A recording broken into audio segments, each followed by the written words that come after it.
तर 24 जुलैला छत्रपती शिवाजी महाराज पार्क जवळ सर्वजण तिरंग्याखाली एकत्र येणार असल्याची घोषणा ठाकरेंच्या शिवसेनेचे नेते आमदार आदित्य ठाकरे यांच्याकडून करण्यात आली आहे। 24 तारखेला सायंकाळी 5 वाजता या ठिकाणी राष्ट्रगीत गाण्यात येणार आहे। आदित्य ठाकरे यांनी ट्विट करत या संदर्भात घोषणा केलेली आहे। काय म्हटलंय आपल्या ट्विटमध्ये आदित्य ठाकरेंनी बघूया।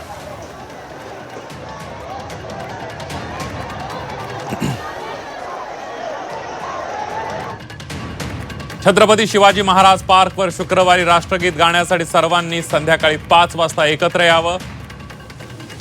दिल्लीत विद्यार्थ्यांवर झालेल्या लाठीचार्जचा निषेध करण्यासाठी शांततेत आंदोलन केलं जाणार आहे। देशासाठी लढणाऱ्या विद्यार्थ्यांसाठी महाराष्ट्रातील तरुण देखील उभे आहेत, असं ट्विट आदित्य ठाकरे यांच्याकडून करण्यात आलेलं आहे।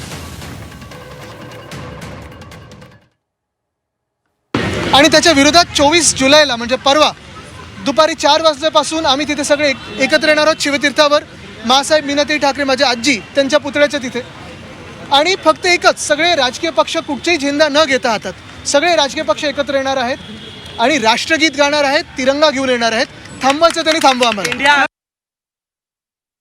जे देशद्रोही सरकार भाजपचं आमच्या राज्यात बसलेलं आहे किंवा देशात बसलेलं आहे, जे देशासाठी तरुण रस्त्यावर येतात त्यांना अतिरेकी ठरवलं जात आहे। आणि हेच पुन्हा एकदा सांगतो, जेवढी दडपशाही तुमची वाढत जाईल, जेवढं तुमची पावलं सरकारकडून हिंसक होतील, तेवढं आंदोलने चिघळेल। तुम्हाला जर आम्हाला व्यक्त होऊन द्यायचं असेल शांततापूर्व तर तसंच होऊ द्या।